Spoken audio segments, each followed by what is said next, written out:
Imagine a world completely lost in darkness.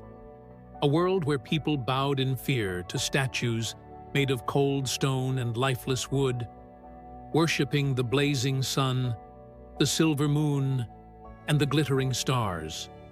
In the ancient, bustling metropolis of Ur, deep in Mesopotamia, lived a man whose heart was fundamentally different. His name was Abram. While everyone around him prayed to silent idols that could neither hear nor speak, Abram looked up at the vast night sky. He observed the perfect rotation of the stars and the rising of the morning sun, and he knew these were merely creations. He knew with absolute certainty that there had to be a single, sovereign creator behind all this majesty. One ultimate, invisible, and all-powerful God. One ordinary day, the utterly impossible happened. The Creator spoke directly to him. It was not a booming voice, but a profound, world-altering truth that echoed powerfully within his soul.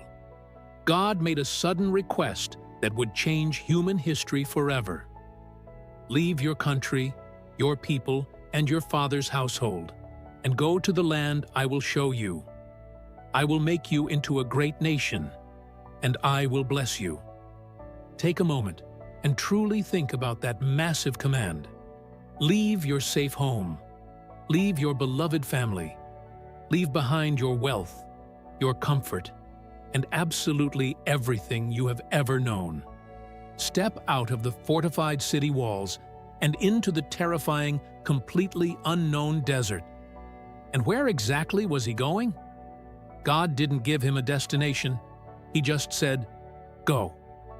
In an ancient world without maps or compasses, Abram packed his tents, gathered his wife Sarai, his nephew Lot, and his flocks, and simply started walking. He didn't ask for a blueprint. He completely and utterly trusted the unseen God. That is the ultimate definition of true faith. The journey was unspeakably brutal. Days turned into agonizing weeks. They faced scorching heat during the day, freezing cold at night, blinding sandstorms, and the terrifying threat of vicious bandits. But Abram's incredible faith never once wavered. He walked for hundreds of miles across the barren Middle East, looking like a tiny speck in a massive desert, guided only by an invisible divine promise. Years passed. Abram grew extremely wealthy, but a heavy sadness hung over his camp. The magnificent promise that he would father a great nation seemed logically impossible. Abram was growing incredibly old. Sarai was well past childbearing age, and they had no children. The dark whispers of doubt could have easily crept into his mind. But God took Abram outside his tent one clear night. "Look up at the heavens and count the stars. If indeed you can count them, so shall your offspring be." Abram looked deeply at that glittering canopy of light, and despite the absolute biological impossibility, he chose to believe. Time marched unstoppably forward. God officially changed Abram's name to Abraham, meaning father of many nations, and Sarai to Sarah. Then finally, the earth-shattering miracle happened.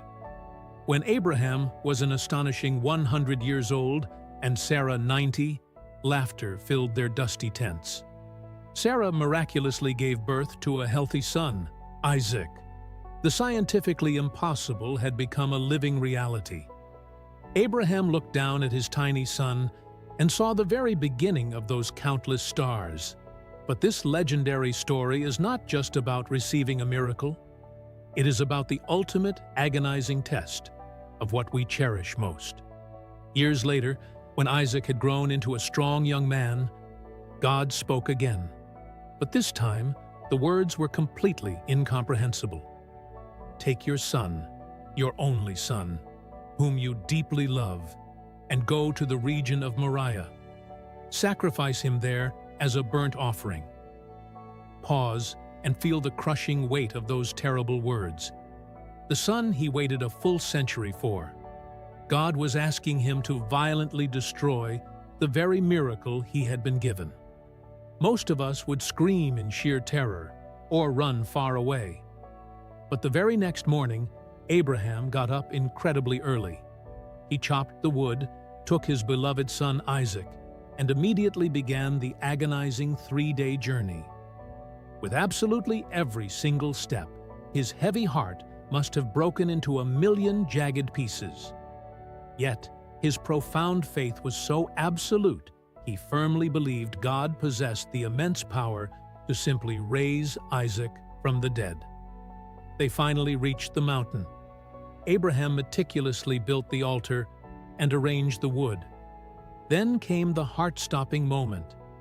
He physically bound his precious son, laid him on the rough wood, and slowly reached out his trembling hand to grip the sharp knife. Hot tears surely streamed down his wrinkled face, but his spiritual resolve was iron. He loved his Creator far more than anything in this physical universe. Just as the heavy blade was about to fall, a booming voice violently ripped through the silence. "Abraham! Abraham! Do not lay a hand on the boy. Now I know that you fear God, because you have not withheld from me your only son." Abraham looked up in pure shock, and there, miraculously caught by its horns in a thicket, was a wild ram. He quickly grabbed it and gratefully offered it instead of his son. God did not actually want the boy's physical life. He entirely wanted Abraham's undivided heart. Because of this unparalleled devotion, God solemnly swore to massively multiply his descendants like the stars. Abraham's lasting legacy is not a kingdom made of stone. His beautiful legacy is pure faith. He is deeply revered today by well over half the population of planet Earth. Jews, Christians, and Muslims proudly call him Father Abraham. He vividly taught us that when the entire physical world loudly says it is completely impossible, deep spiritual faith quietly says it is already done.